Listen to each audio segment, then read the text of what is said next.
At this point in the game, we've seen a lot of micro four thirds cameras come across our desks and into our labs, but this is Olympus's latest top gun. It's the E-P2.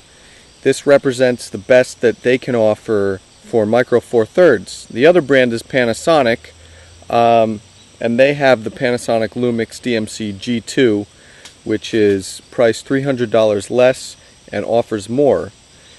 Let's begin with the Olympus EP2's body design. It's a step up from the EPL1 in the sense that it's more rugged, features a more sturdy construction, has a larger 3.0 inch LCD, hypercrystal LCD, but it only has a 230 dot pixel resolution, and that resolution was just pretty inadequate. We weren't a fan of it at all. It actually rivals most point and shoot cameras, so that was not very impressive compared to the Panasonic Lumix DMC G2's 460,000 pixel display. We'd go for that. Also, we don't get a built-in flash or a pop-up flash, and there's no built-in viewfinder. We have to use this accessory to get an electronic viewfinder for this camera.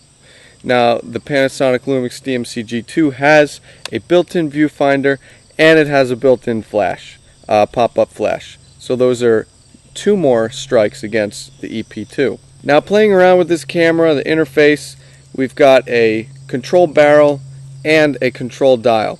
And you can use those in conjunction for fast adjustment of autofocus and exposure. Now, as far as the lens, we get a pretty basic 14 to 42 millimeter focal length lens, and it's compatible with other micro four thirds cameras. Like, you can swap it with other Panasonic models. Now, when it comes to camera controls, we get art modes that were migrated from the rest of the Olympus lineup, including pinhole, film grain, and a new one we really like, cross process.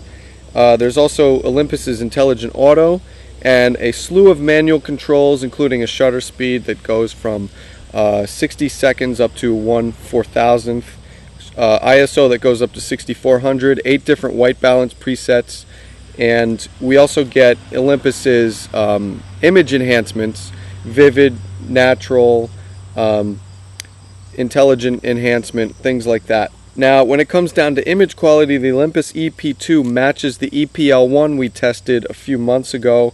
So image quality is very good. At night, you really have to watch the ISO levels. If you're an advanced photographer, you're going to want to shoot with the tripod and opt for manual shutter. In terms of video quality, the 720p 30 frames per second motion JPEG just didn't have the right stuff when stacked up against Panasonic's AVC HD Lite.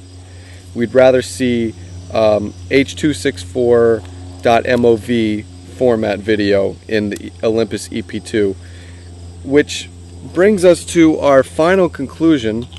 Why did Olympus carry over pretty much all the features from the EPL1, which is very beginner friendly, and migrate them into their top model and just add a little architectural enhancement and a slightly larger LCD and take away the flash?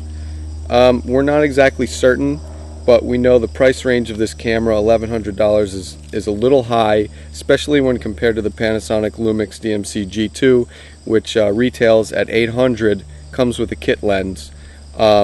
So if you're an advanced photographer, we'd go for the G2. If you love this Olympus retro style and are just a basic pen fanatic, then the Olympus EP2 will be up your alley, but don't say we didn't warn you. We'd go for the Panasonic DMC G2. Well, that just about cuts the cake. For InfoSync World, I'm Mike Perlman.